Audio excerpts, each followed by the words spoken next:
Salut à tous les amis, petite review du chapitre 76 de Boruto qui s'appelle Juste entre filles. Donc ça porte bien son nom pour le coup. Alors en ce moment j'ai l'impression que Boruto ça devient vraiment très cuculaprani et slice for slice avec l'arrivée d'Aida. Qui aurait cru qu'on aurait passé de ça, hein, des ninjas qui s'entretuent avec des grandes guerres et tout ça, à des histoires un peu cuculaprani, mais bon, bref. Donc dans ce chapitre, eh ben, il se passe pas grand chose en vrai, la colloque continue entre les deux, les discussions aussi. Voilà, Mado dit que son objectif c'est vraiment juste de ressusciter sa fille et pas de renverser l'État. Il s'en bat un peu les couilles qu'il y a un Otsutsuki qui peut se réveiller dans la fille qu'il veut ressusciter. Voilà, il le dit clairement.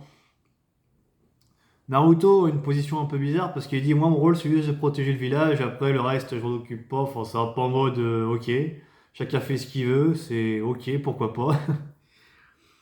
Et quant à Boruto, Kawaki et Ida, du coup, ils continuent toujours de parler. Ida est toujours amoureuse.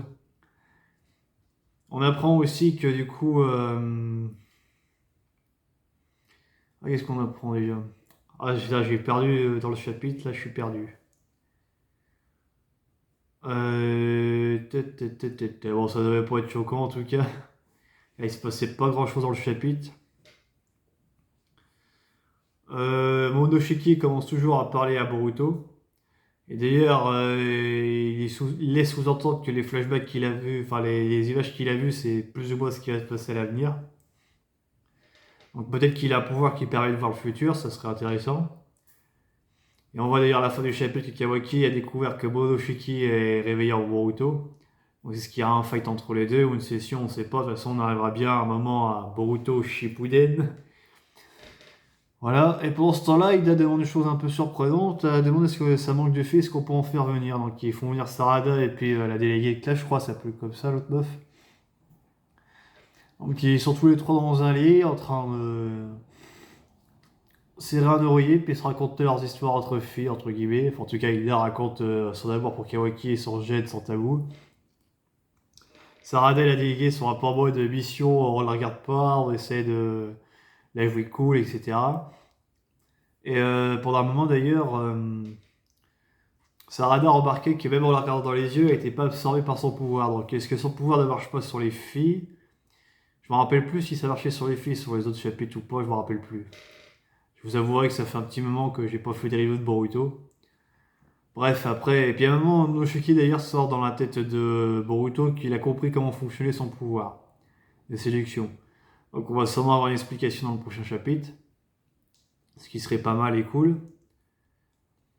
Après, Ida explique à Sarada qu'elle en a marre de son pouvoir parce que bon, on peut pas se faire des vrais amis comme tout le monde, vivre comme tout le monde. En fait, c'est une meuf trop pétée qui veut juste vivre comme tout le monde, qu'elle en a marre d'être exclue justement parce qu'elle est trop pétée et qu'elle fait peur un peu à tout le monde, quoi. C'est une thématique intéressante à aborder, bon, c'est pas du jamais vu, hein, c'est du déjà vu, mais bon, pourquoi pas. Pourquoi pas, pourquoi pas.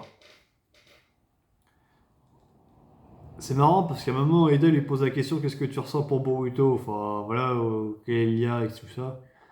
Elle essaie un peu d'esquiver la question. Ah, excusez-moi, j'arrête pas de bailler dans mes vidéos en ce moment. Bref. Mais en soi, il n'y a pas d'action dans ce chapitre, c'est vraiment que de la parlotte, que de la parlotte. Ce qui est un peu dommage d'ailleurs, mais bon, après, à veux dire, on a eu pas mal d'informations à digérer dans l'autre chapitre. Donc forcément, il fallait un peu laisser couler le truc. Même Aïda, à un moment, a dit est-ce que je peux être en fille on parlera demain, je viens à peine d'arriver, etc. Comme si la meuf était en vacances, tu sais. Non mais, énorme. Énorme, énorme. J'ai rien d'autre à ajouter de plus dans ce chapitre, il se passe pas de grand chose, hein. En vrai, il se passe même rien de plus surprenant. C'est voilà. Bon, les amis, je vous dis à très bientôt pour une prochaine vidéo. Ciao!